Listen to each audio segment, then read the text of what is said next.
మార్పు వచ్చింది. ఈ మార్పు ఏదైనా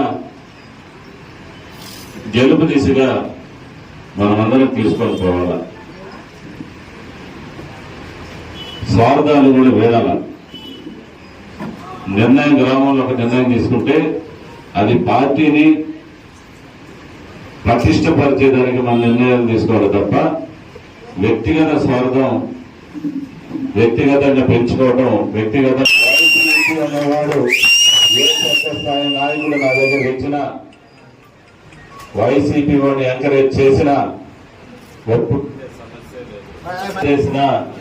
దయచేసి మీ అందరికీ ఇది హెచ్చరిక కాదు, చేతులైతే దండం పెడతా ఉన్నా.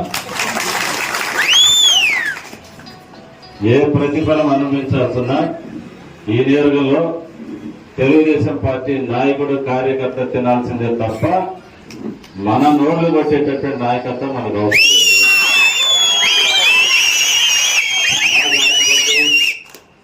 నాకు ఆయన బంధువు, ఈయన మేనమామంటే నా దగ్గర కుదరదు.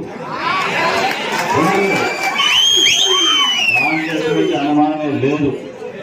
అందుకనే నాతో సహా, నేను మీ అందరికీ కాదు, నాతో సహా కూడా చెప్తున్నా, నాకెవరైనా నచ్చినోడు వైసీపీ వాడు ఉన్నా నేను తెచ్చినా మీరంతా నన్ను నిలదీయాలా. అది కూడా చెప్తున్నా, మీకు నిలదీయాల్సిందే. ఎవరు కూడా దయచేసి ఆ మైండ్ సెట్లు మార్చుకోమనే దానికి ఇది చిన్న సలహా, నాది హెచ్చరిక సలహా.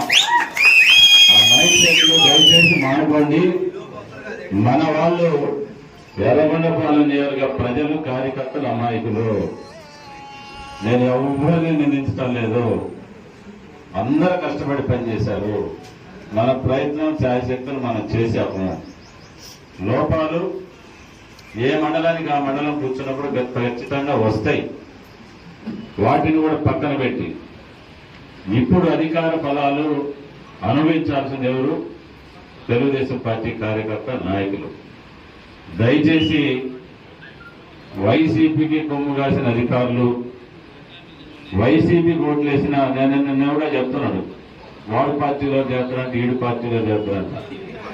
దేనికి ప్రతిపక్షం లేనప్పుడు ఈడి పార్టీ వాడి పార్టీ వాళ్ళందరూ మనకు ఎవడో ఒక ఆయన అంట వచ్చి మండలాల పార్టీలో చేస్తారంట, వాడి వాళ్ళు ఎరగదీస్తారంట. ఏం లేదు, ఎవరో ఒక వాడిని బాధిపారనకుండా ఎవడైనా పార్టీలోకి ఈ టైంలో వైసీపీ పార్టీ నుంచి మేము పార్టీలోకి వస్తామన్నా కార్యకర్తలు బాగాల్సిందే. తెచ్చిన బాగాల్సిందే, వచ్చిన బాగాల్సిందే. దాంట్లో ఎటువంటి అనుమానం లేదు. మీరందరూ కూడా పారదర్శకంగా పనిచేయండి. ఖర్చు పెట్టిన కార్యకర్తలు గ్రామాల్లో ఉన్నారు. ఆర్థికంగా వాళ్ళు కూడా బలపడాల్సిందే. నాయకుల కుటుంబాలు వదిలేసి పార్టీకి పనిచేసిన వాళ్ళు ఉన్నారు. వాళ్ళు కూడా ఆర్థికంగా బలపడాలా, వాళ్ళ కుటుంబాలను కాపాడుకోవాల్సిందే.